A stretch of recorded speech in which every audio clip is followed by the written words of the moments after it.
I can't hear you guys. Yes, wood! Yes, wood! Detention centers! Detention centers! If today is your first time coming here, can I hear you say hi? Okay, that's a loud noise. That means there are many people who are coming here for the first time today. If this is your second time, can I hear you say hey? Hey! If it's your third time, say hey! Hey! If it's your fourth time, shout again. Hey! So you can see there are people who have been coming here time again and time again. The only reason people will leave their homes on a Saturday morning and go back in the evening with this type of weather is because something is at stake. And what is at stake is that 400 women who have committed no crime are behind these walls.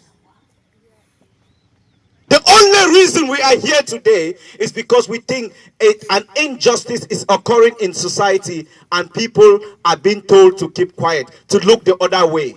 But Movement for Justice has consistently said, by any means necessary, we are not going to look the other way. We are not going to keep quiet while those women languish behind those walls.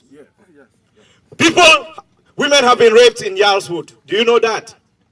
The guards have raped women. Yes, women have been sexually abused in Yarlswood, and it's been covered. People have entered Yarlswood walking on their 2 feet, and they've left there on wheelchairs. People have entered detention center, healthy, strong, fit, and they've come out as corpses. People have died in detention. So it's not just a joke. If it's your first time, I'm going to tell you this. Free of charge. Your life will never be the same after today, because you will discover an aspect of British society that you don't see on the mainstream. When you hear those women talk over the phones and they tell you their stories, when you hear them struggling to get their voices heard behind those walls, then you will discover that Russia probably is better. When you hear those women talking and you think about it, that these are people who probably were running from female genital mutilation, who were running because they were being persecuted for their sexuality, who were running because they were being forced into marriage, who were running because they were running from war of violence which the British government created. How many people know that the British government pushed the EU to lift the arms ban that helped them arm the rebels in Syria? They armed the rebels in Syria, created a war, but if Syrians come here today, we know of the case of the young child who died on the beach. It was caused by the British. They killed that child because if they did not create the war, that family would not have been running. If Libya had not been attacked by the British and France, Sarkozy has been arrested. Many people might not have heard. The former president of France was arrested last week because of his role. Gaddafi sponsored him and he decided to reward Gaddafi with bombs. And David Cameron, William Hague, Theresa May, they supported the destruction of Libya. Today, when Libyans come here, they will be put behind those bars.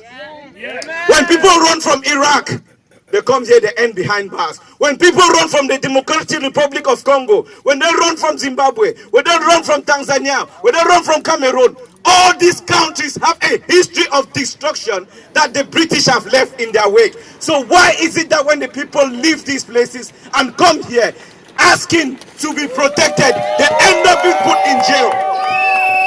That is why we are here today. The police are here today. It would look like we have come to do something wrong. They know. They know the truth. And we want to say to them, as you cover it, you think you are protecting the law. I want to give you this again, free of charge, to the police officers. Everything Hitler did in Germany was legal at the time. But guess what? When posterity looks back, the Germans hid their faces in shame. And you will hide your faces in shame for covering up what the government is doing to migrant women and children. And I want to say to everyone here today, everyone who has come here today, you have come here because you believe Either you are a migrant, you faced it, you've probably gone through the system, you've seen the inherent injustice in it, and you've said enough is enough, or you are someone who has listened to another person talk, and you've thought, you said, but wait a minute, if these people committed crimes, why are they not in regular prisons? Why is it that the UK is the only country which has an immigration detention regime that has no time limit, that people die in? Why is it that in the UK, the immigration detention center operates as a regime separate from the normal judicial system? Why is it that in the UK, everyone is innocent until proven guilty, but for the migrants, you are guilty until you can prove yourself innocent? Why do two laws operate in the same country? So, because you believe, you strongly believe that something is wrong with the system, that the system is broken, that is why you are here today. And we are going to continue to shout in solidarity with those women who are there, who have not been eating, who have gone on hunger strike, who have been challenging. They have deprived themselves of the basic things of life. They say that, well, food is one of the basic necessities of life, but they have refused it just because they think that what they are facing is something they cannot take anymore. We are here to shout at the top of our voices in solidarity with those women, and we are going to continue to come here until these walls are brought down, until TV business